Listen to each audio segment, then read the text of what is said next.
राधे राधे गुरु जी। तो मेरा कंफ्यूजन ये है कि जैसे तुलसीदास ने रामचरितमानस लिखा है और वाल्मीकि जी ने पास रामायण लिखा है।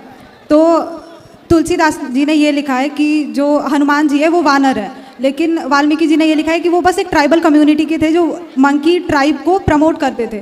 तो उस हिसाब से तो तुलसीदास जी ने कलयुग में लिखा है, तो हम उनकी बात क्यों माने फिर? वाल्मीकि तुलसी भय, वाल्मीकि जी ही तुलसीदास बनकर आए। ये भक्तमाला में लिखा है नाभादास जी ने कि वाल्मीकि जी ने संस्कृत में लिखी रामायण।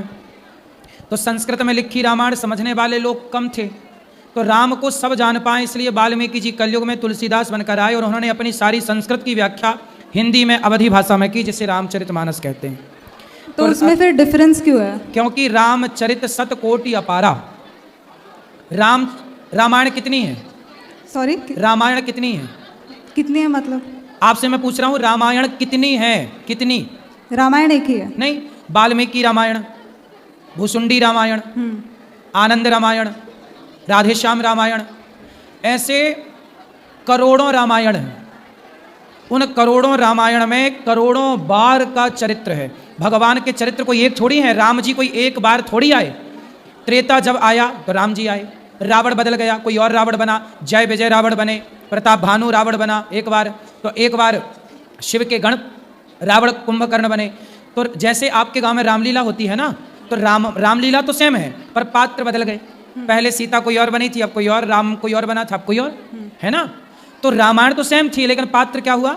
बदल गया। उसी प्रकार जैसे संडे मंडे आया, बार बार हर महीने में 4 संडे आ जाता है, उसी तरह हर बार सतयुग त्रेता द्वापर कलयुग, फिर सतयुग त्रेता द्वापर कलयुग, फिर सतयुग त्रेता द्वापर कलयुग। तो हर बार जब भगवान का मन होता है त्रेता में आने का, तो राम जी आते हैं, रावण बदल जाता है, कौशल्या माँ बदल जाती है, पात्र बदल जाते हैं, राम वही रहते हैं, फिर अनेक अनेक लीलाएं करते हैं।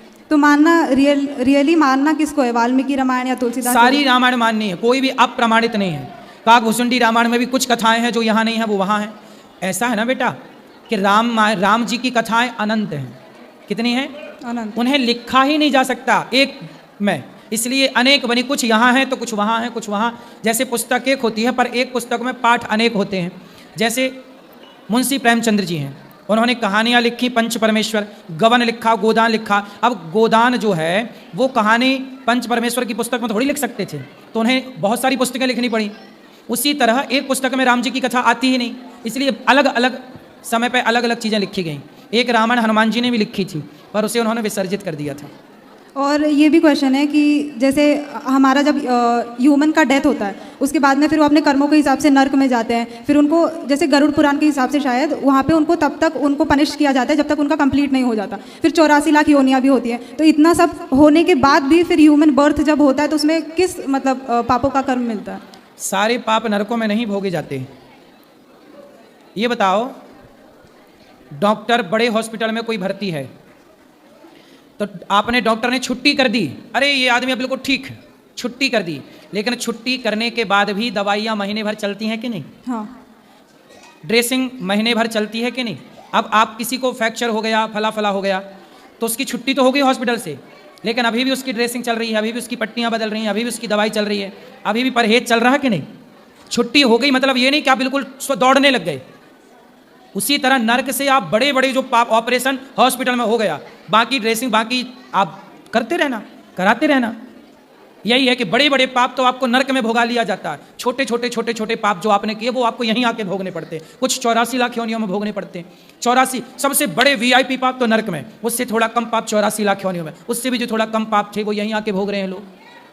और एक लास्ट क्वेश्चन है कि जैसे आपका एक पॉडकास्ट था जो मैंने एक क्लिप देखी थी जिसमें आप बोल रहे थे कि जो रेप केसेस होते हैं या सेक्सुअल असॉल्ट इस टाइम पे होता है वो लड़कियों की वजह से होता है। नहीं, ऐसा कभी नहीं बोला आपको। नहीं, मैंने सुना था, तो उसमें वो सुनने और सुनाने का तरीका गलत रहा होगा। आपने सुनी गलत चीज़ होगी, मीन्स आपने पूरी बात ना सुनी होगी, बीच की 30 सेकंड की बात सुन ली होगी।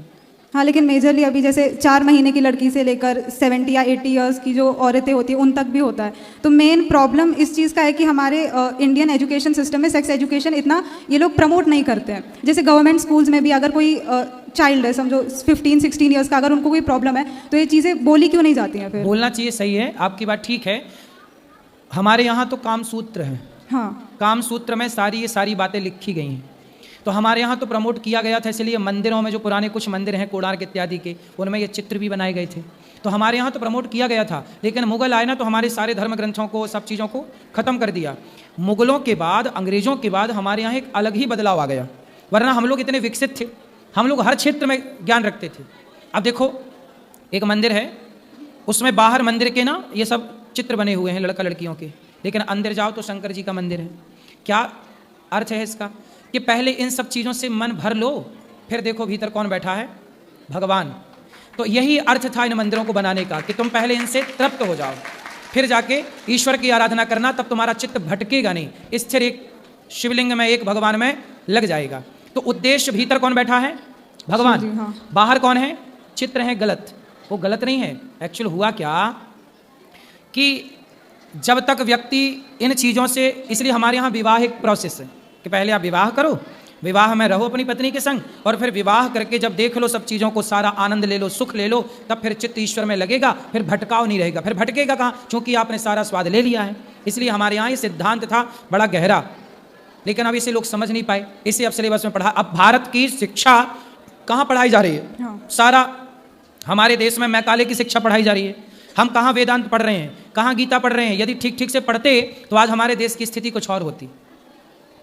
ठीक है। हाँ। और रेप की जो बात आपने की, हमारे यहाँ जो रेप होता है ना, उसका जो मूल कारण है, अभी देखो रेप हुआ बंगाल में एक डॉक्टर बहन के साथ, हाँ। अभी तक उसको फांसी नहीं हुई। हमारे देश में बलात्कार होने के 2 कारण हैं। पहला, बलात्कारी को तुरंत जब वो निश्चित हो गया किसने बलात्कार किया, तो चौराहे पे खड़ा करके उसको फांसी क्यों नहीं दी? फांसी चौराहे पर दो और टीवी पे लाइव चलाओ, ताकि दुनिया देखे और डरे कि यार इसने किया, हम करेंगे तो हमारे साथ भी होगा। अब आपने कमरे में फांसी दी, पता नहीं दी कि नहीं, जंगल में मोर नाचा किसने देखा, तो चौराहे पर फांसी दो। हमारे यहाँ दंड विधान सही नहीं है, इसलिए बलात्कार होता है। हाँ। बलात्कारियों को लगता है यार कर लो क्या होगा, ज़्यादा से ज़्यादा 10-5 साल की सजा होगी, भोग लेंगे, फिर छूट जाएंगे। पैसे वाला है तो 10 साल भी अंदर नहीं जाता। पहला कानून गड़बड़ है। दूसरा, बलात्कार क्यों होते हैं, इसका दूसरा जो सबसे बड़ा रीजन है, वो सबसे बड़ा कारण है कि हम लोगों ने, आप लोगों ने पहले पिक्चरें देखी, आज भी मूवियाँ देखते हो आप, तो मूवियों में लड़कियाँ जरा जरा से कपड़े पहनती हैं और मूवियों में रेप दिखाया जाता है। बलात्कार के सीन पुरानी, आज के 2010 के पहले की सारी मूवियाँ उठा लो, 2090 से लेके बाद की मूवियाँ उठा लो, सब में रेप के सीन भरे भरे पड़े हैं। हाँ या ना? रेप के सीन पिक्चरों में है, पकड़ा, बलात्कार किया। ये सारे लोग, अब इतनी सारी जनता पिक्चर देख रही है, पिक्चर में देख क्या रही है, रेप देख रही है। तो जो लड़के हैं इनमें से 2-4 तो ऐसे होंगे, उनको लगेगा यार एक बार हम भी तो ट्राई करें। हाँ। जो देखा है, क्योंकि जो आप देखते हैं ना वैसे आप हो जाते हैं। छोटा बच्चा होता है ना, वो माँ को घंटी बजाते देखता है तो वो भी घंटी टन टन करता है। हाँ या ना? हाँ। छोटा बच्चा जो देखता है वो करता है कि नहीं? दादा को बीड़ी पीते देखेगा तो छोटा बच्चा भी बीड़ी उठा के मुंह पे रख लेगा। इसमें दोष बच्चे का नहीं है, आपने बच्चे को जो दिखाया वो बच्चे ने किया। ये बात मानती हो ना आप? हाँ। कि जो बच्चे देखते हैं, ऐसे ही समाज जो देखता है ना बेटा, बॉलीवुड में नंगे होके फोटो खिंचा रहे हैं, जब वो देखते हैं तो आज की लड़कियां फटे फटे कपड़े काहे पहन रही हैं, देखती हैं। वो कम कम कपड़े क्यों पहन रही हैं, उनकी गलती नहीं है, देख रही हैं। बलात्कार क्यों हो रहे हैं, चीजें मोबाइल पे, सरकार गंदी गंदी पिक्चरों पे बैन क्यों नहीं लगा रहा, क्यों तुम्हारे मोबाइल पे गंदी पिक्चरें चल रही हैं? हाँ। जब देखेगा वही तो भरेगा क्या मस्तिष्क में, वही। फिर कोई भी लड़की मिलेगी वो उसे उसी नजर से देखेगा और अपनी भरी वासनाओं को वो उस पर उड़ेलेगा, वो उसके साथ दुराचार करेगा, क्योंकि जो अंदर है वही तो बाहर निकल रहा है। हाँ। आप सहमत हैं इस बात से? हाँ। 3 गलतियां हैं। पहला तो हमारा कानून कमजोर है। दूसरा, बॉलीवुड गलत प्रचार कर रहा है, लड़कियों के वस्त्र उतार के नचा रहा है, दिखा रहा है, और आप लड़कियों को कोई ऐतराज नहीं है कि तुम अर्धनग्न क्यों पिक्चरों में दिखा रहे हो। इससे समाज उत्तेजित हो रहा है, फिर नुकसान हो रहा है। तीसरा, सरकार क्यों नहीं ये गंदी गंदी चीज़ों पर बैन लगाती? आज हर बच्चे के पास मोबाइल है, बच्चा मोबाइल पे देखता, कुछ भी देखता है, कोई गंदी चीज़ आ जाए उसके मोबाइल पे और वो देखे तो क्या प्रभाव पड़ेगा उसके भीतर? तो ये किसकी जिम्मेदारी है? आज चाइना के भीतर गूगल नहीं चलता, उसका खुद का गूगल है। हाँ। चाइना के भीतर यूट्यूब नहीं चलता, या कुछ चीजें हैं नहीं चलती, उसका खुद का सॉफ्टवेयर है, खुद का सिस्टम है। हम भारत के लोग क्यों बैठे हाथ पे हाथ रख के, हम क्यों नहीं अपनी चीजें डेवलप कर रहे हैं? हम क्यों नहीं गूगल को खत्म कर रहे हैं? हाँ। हम क्यों नहीं अपनी चीजें लेके आए? हम क्यों गूगल पे निर्भर रहे? हम अपना क्यों ना करें? हम क्यों नहीं अपना कानून बनाए कि नहीं हमारे देश में कोई गंदी फोटो, गंदी चीज यूट्यूब हो, गूगल हो, अन्य प्लेटफॉर्म हो, कोई वायरल नहीं कर सकता? क्यों नहीं प्रतिबंध है? हमारे यहाँ कुछ भी चलता है, कौन जिम्मेदार है इनका? मेन प्रॉब्लम तो गवर्नमेंट है फिर इसमें। 3 लोग जिम्मेदार हैं, मैंने तीनों के नाम बताए। हाँ। ओके। अब चौथा कोई आपको पता है तो आप बताओ।